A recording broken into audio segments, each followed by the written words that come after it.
There are more delegates up for grabs in California than any other state on Super Tuesday. California has 415 pledged delegates. That's about 30% of the total count at stake tonight. The Democratic candidates have taken note. Former Vice President Joe Biden was crisscrossing California today. He told reporters earlier he, quote, feels good about his chances in the state. Meanwhile, Senator Bernie Sanders held a rally in Los Angeles over the weekend. His campaign says 24,000 supporters attended the event. California's Governor Gavin Newsom has not endorsed anyone yet. Here's what he said about the state of the race after casting his ballot this morning. I felt like we were at a moment where I was hoping we'd find some unity, and I think my voice is better served in that space than asserting myself on an endorsement that at the end of the day may not amount to much. I mean, I'm not naive about endorsements. I think they matter unless you don't have them, as often the case, and I think it wasn't particularly necessary in the state of California. For more, let's bring in Bryan Anderson. He's a politics reporter for the Sacramento Bee. Bryan, it could take weeks to count all of the outstanding ballots in California, but what are you watching for when the first wave of results come in tonight? Well, first, thanks for having me, and I invite people to our website at sacbee.com or to look up our presidential tracker just by Googling that, so I got to get out Get your plug out there. in. But first wave of Sound results. like a candidate. Oh, no, don't say that, no. I'm just kidding.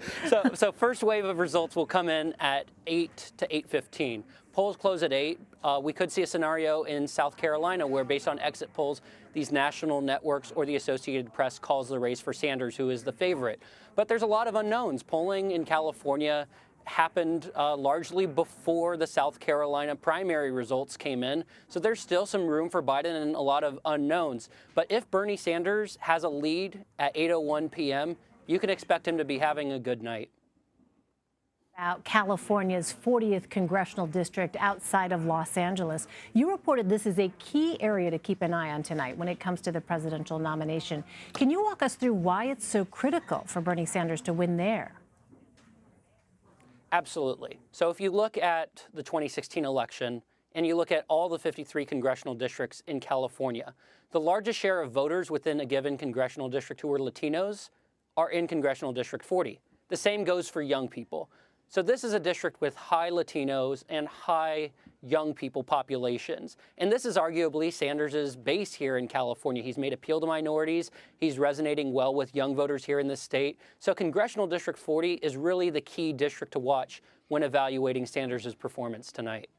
Well, today marks the first time Michael Bloomberg's name will be on the ballot. The former New York City mayor has flooded California airwaves with more than $75 million in television and radio ads leading up to Super Tuesday. Are there indications that his campaign is resonating with voters there? I mean, it's really tough to tell because this is such an unorthodox strategy of skipping these 4 early voting states. So we're really going to find that out tonight. What I'm hearing on the ground from people is some disappointment that some former candidates dropped out and that they had already cast their ballots. But what I'm also hearing is some skepticism for Bloomberg and favoritism for Biden. So that's just sort of what I'm casually hearing on the ground. But we fully expect Bloomberg, Warren, Biden, and Sanders to at least pick some of the 415 pledged delegates up for grabs here in this state. So let's talk about Joe Biden. He picked up endorsements from Pete Buttigieg and Amy Klobuchar last night. What has his campaign operation been like in California? It's been an unusual operation here in California. He's been reluctant to do media interviews. We actually got to interview him in Nevada rather than California when he was out on the West Coast. So he really hasn't been as active. But if you look at candidate appearances here in the state, he's been in California more than any other candidate still in the race, though the vast majority of those appearances have been fundraisers. And as far as the ground operation for Biden, at last check, he has 18 employees in the state and just 1 field office, which pales in comparison to the 22 offices and 105 paid California staff members for Bernie Sanders. So it's a smaller operation, but we don't know what that South Carolina bump might look like here. Finally, Bryan, you reported that at least 1.8 million people voted early in California's Democratic primary. However, only half the candidates are now on California's ballot. Can those voters get a do-over? Well, it depends. So I should clarify, that's 1.8 million Democrats Right. or independents who voted in the Democratic primary. Today, the early vote totals surpassed 4 million overall.